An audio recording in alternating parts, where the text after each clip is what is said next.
A Mega Azul lançou, há pouco tempo atrás, uma ração light, que é bem interessante porque ela tem triptofano, que aumenta os níveis de serotonina e deixa o animal mais calmo.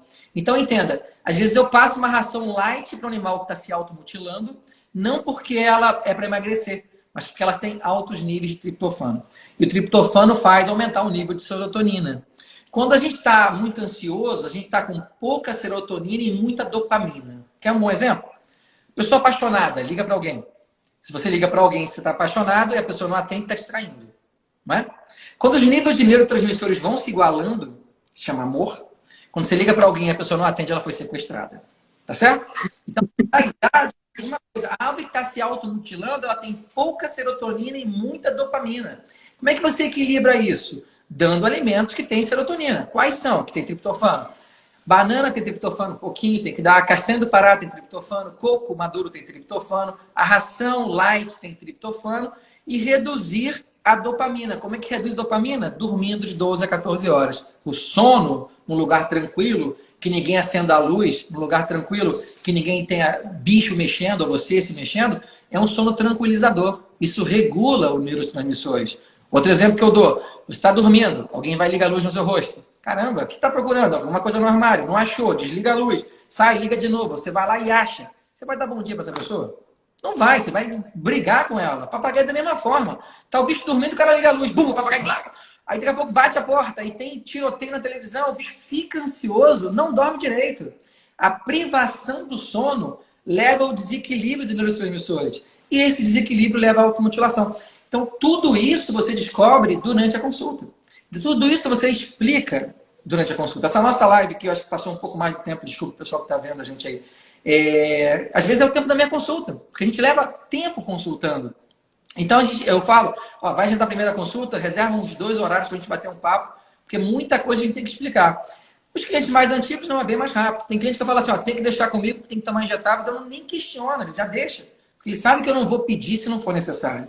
Você vai construindo um carinho e uma honestidade com os proprietários, que eles fazem o que eu peço, graças a Deus fazem os exames que são necessários, deixam com a gente sem nenhuma preocupação em relação à falta de carinho ou de empenho. Como eu falei, a minha esposa é veterinária, está comigo há 21 anos, também participa do mesmo sentimento que eu, é a minha sócia da empresa, e a gente trabalha junto. Então, assim, a gente convive com esse tipo de sentimento. Quando eu falo assim, ó, tem que ficar, a gente sabe como ficar com o filho de alguém. Né? Então, a gente tem que dar para essa pessoa um suporte e explicar por que não dá para fazer em casa. Acho que é isso. Mais alguma coisa? Picacismo é uma doença de cativeiro? A gente tem aves também em natureza se automutilando. Porém, geralmente estão relacionadas a vírus. O circovírus é muito comum, chama de aves saltadoras. A gente tem muito na Austrália. Aves que se bicam ou têm problemas de pena em vida livre. Mas é bem raro. Em vida livre, ela tem que se preocupar em viver, sobreviver, comer e não se automutilar. Tá? Então, quando a gente fala, ó, pega uma frutinha e coloca lá em cima do viveiro. Pega um galho com folha e coloca aqui dentro. Esconde o alimento, diversifica o alimento, é criar para o animal uma situação que ele tem que procurar coisas para fazer. Se você bota num pote tudo picadinho, você bota água ali, ele vai comer, beber água, que eu vou fazer? Eu vou me arrancar. E quando ele se arranca, o dono grita. Quando grita é tipo, que bom, ele arranca de novo. Entende? Então, assim, em natureza é muito difícil você ver animais se automutilando, desde que não tenha uma causa principal. E é bom para o pessoal que está ouvindo a gente entender isso e divulgar isso. A gente fala que é transtorno comportamental, a gente fala que é de cunho sexual muitas das vezes, que o animal fica com frustração, depois que se elimina todas as causas. Então tem que eliminar vírus, tem que eliminar doenças bacterianas, infecção de saco aéreo. Eliminou isso, é doença comportamental, aí a gente atua. Fora isso, a gente tem que tentar excluir para tentar resolver.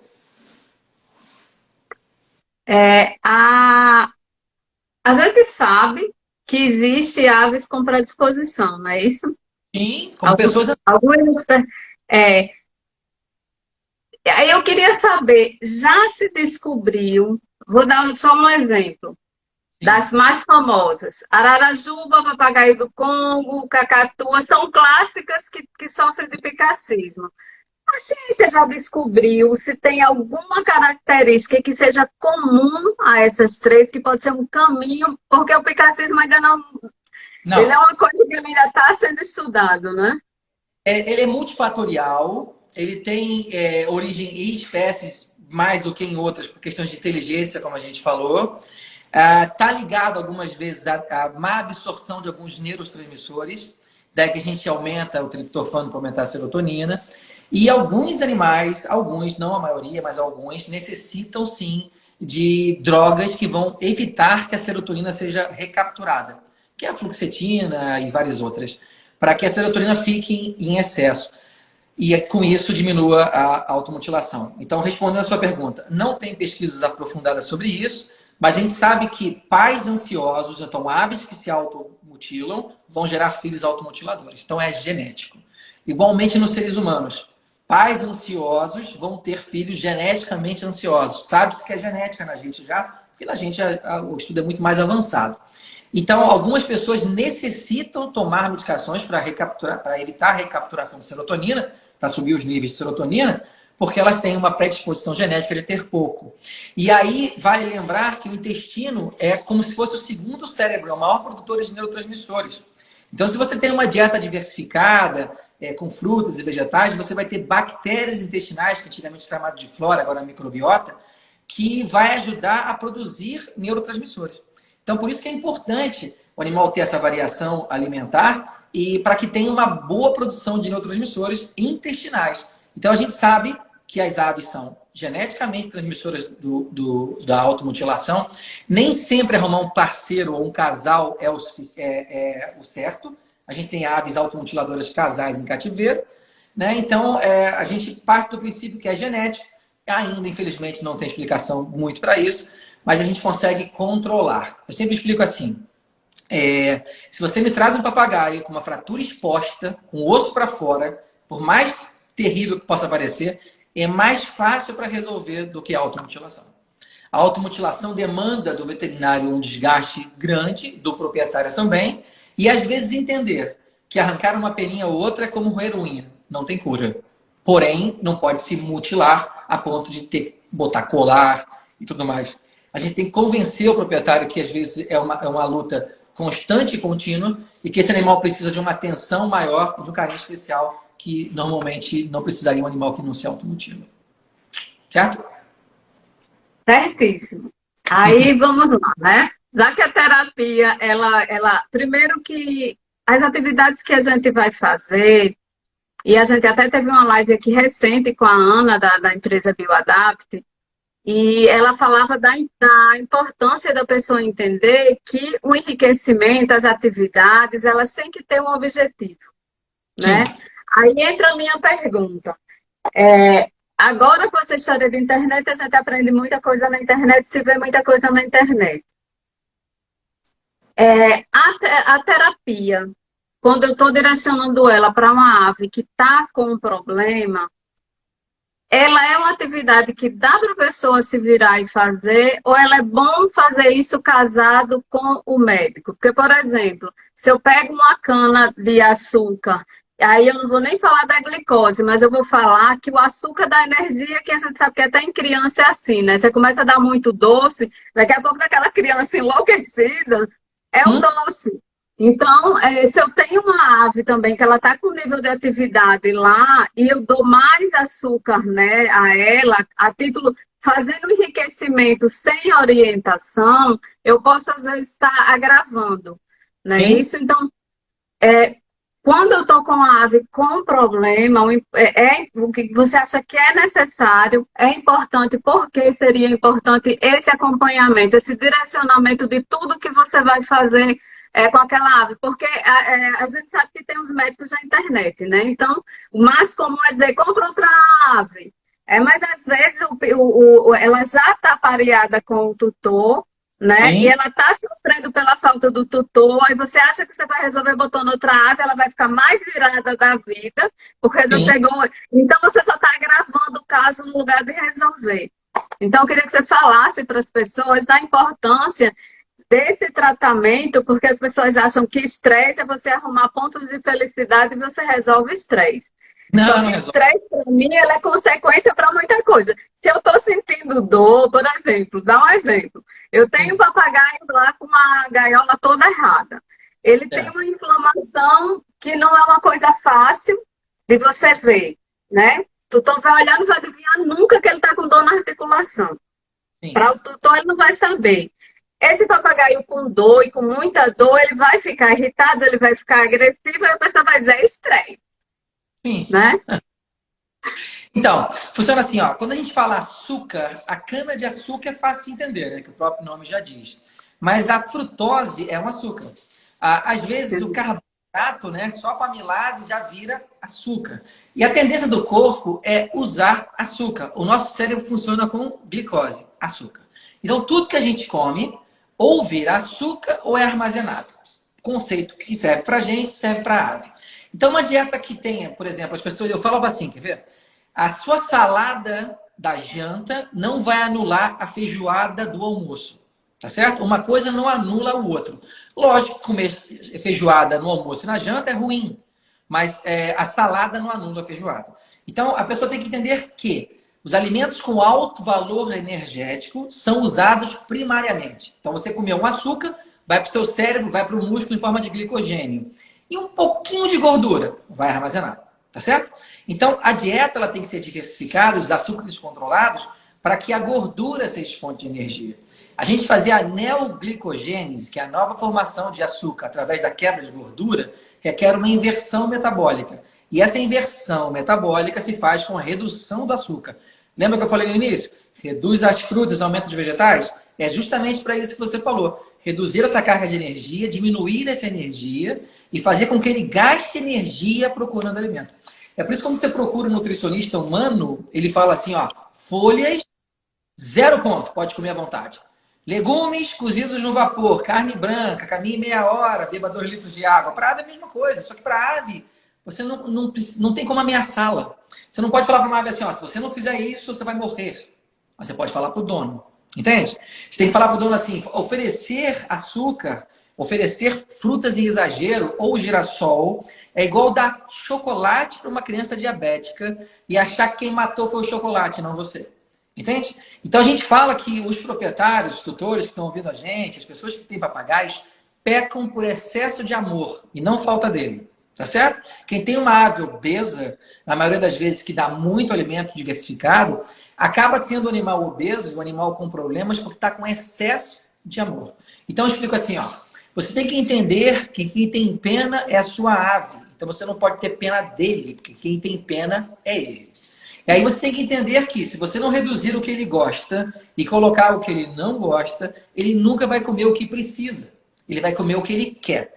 E se numa mesa bem grande você coloca vários alimentos diversificados, como frutas, como verduras, e coloca batata frita, McDonald's, chocolate, Coca-Cola, as crianças tendem a comer isso. E vai falar assim, come chuchu você, tá certo? Então cabe ao tutor entender que ele tem que oferecer alimentos com pouca carga de energia, ele tem, brincando, mas é sério, comer e não oferecer da boca para o papagaio, com o animal olhando para a observação, ele aprender a comer. Aqui na clínica, por exemplo, quando a gente fica com animais hospedados, os nossos, que às vezes estão aqui também, comem vegetais. E o papagaio sai daqui comendo vegetal, com a boquinha suja de beterraba e cenoura. E o dono fala brincando, você esfregou só para eu ver? Falei, eu esfreguei só para eu ver, e no cocô também tá laranja, só para você ver. Então ele está comendo. Chega em casa e não come. Por quê? Porque ele sabe onde fica o girassol, ele sabe onde fica as frutas, e ele vai esperar e vai gritar até que o pai, né, do tutor leve para ele. Então são animais inteligentes, eles precisam desse monitoramento. Uma coisa legal é os proprietários terem balança. Toda semana pesar o animal. Qualquer alteração para baixo ou para cima com mais de 10 gramas, por exemplo, papagaio, convém investigação. Porque às vezes o animal não manifesta, mas você começa a perceber perda de peso. E a perda de peso ou ganho de peso pode ser uma doença. Aí convém investigação.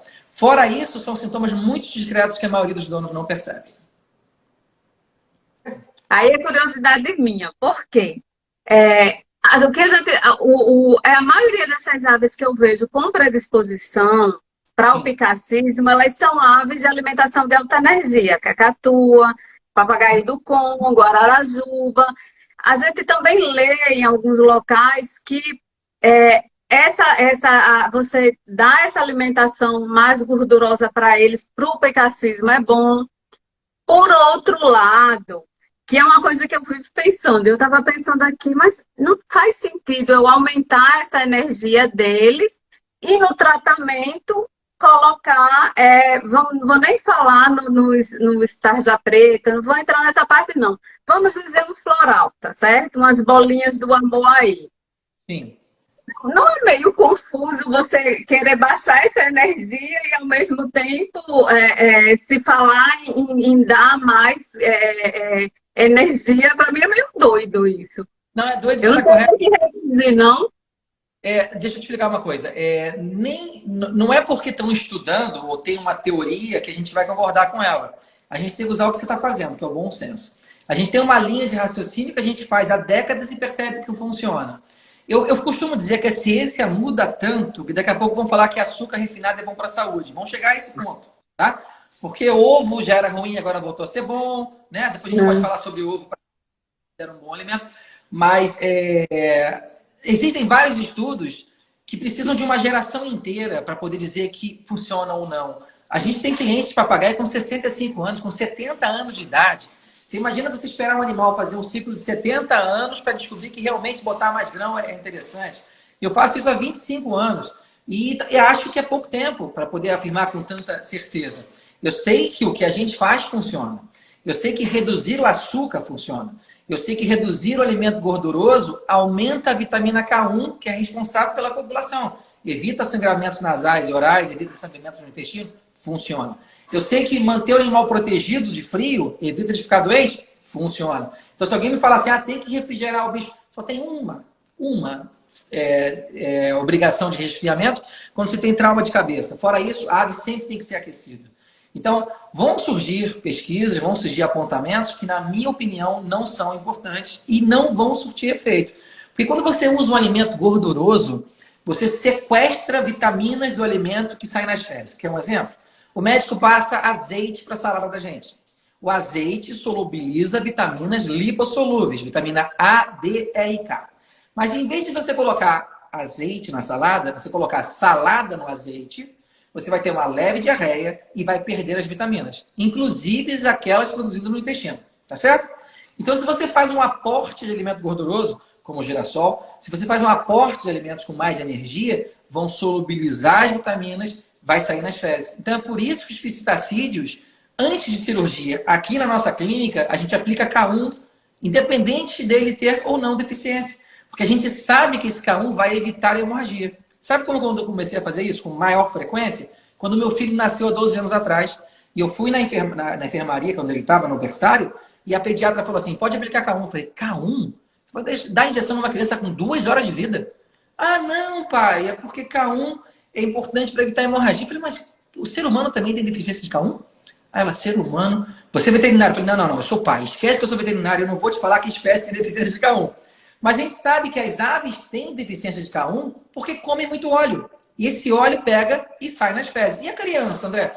A criança está na barriga da mãe, não tem bactéria no intestino ainda para produzir K1, e os pediatras descobriram que se aplicar uma simples vitamina de K1 na perninha da criança, ela não vai vomitar sangue nem ter episódio de hemorragia. Então é protocolo humano dar K1 no recém-nascido. Tá certo? Então é protocolo nosso fazer K1 em pistacídeo. Por quê? Porque a gente sabe que eles têm uma dieta com pouca vitamina K1, que tem dificuldade de comer couve, comer brócolis, comer espinafre, que está de vezes escuros. Então a gente já usa em caráter preventivo para fazer pré-cirúrgico. E depois da cirurgia, se o sangramento aumentar, a gente também faz.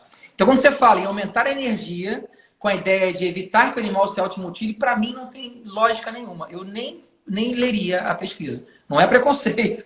É só pensando no nosso raciocínio que não tem lógica você aumentar a energia para o animal que está com excesso dela. O que tem lógica, e eu falo para muita gente fazer isso, é colocar o papagaio na mão, segurar os pezinhos para aqueles que não conseguem ter espaço para voar, levantar e abaixar 15 vezes no braço, reveza 3 vezes, 15 vezes em cada braço. É bom para o ombro do dono e é bom para o papagaio. Se abaixa rápido, ele bate a asa, dá um petisco, ele gosta, fica feliz da vida, cansa e dorme. Cansa e libera serotonina. Cansa e diminui dopamina. Você equilibra os 2 neurotransmissores e o animal fica calmo. Então, exercício é fundamental para que o animal tenha também isso. Quando eu falo 15 vezes em cada braço, eu estou forçando o dono a ter uma interação com o animal. E nisso o animal também gosta. Ele vai brincar, ele vai se distrair, vai ficar cansado e vai dormir. Esse é o conceito. Tá certo? Feito, maravilhoso. E a gente marca para tirar mais dúvidas, não tem problema nenhum. A gente agenda com uma nova live. Eu adorei falar com você. Você é uma ótima apresentadora, parabéns. E o pessoal de casa que tiver com dúvida, é só mandar para você que a gente vai respondendo.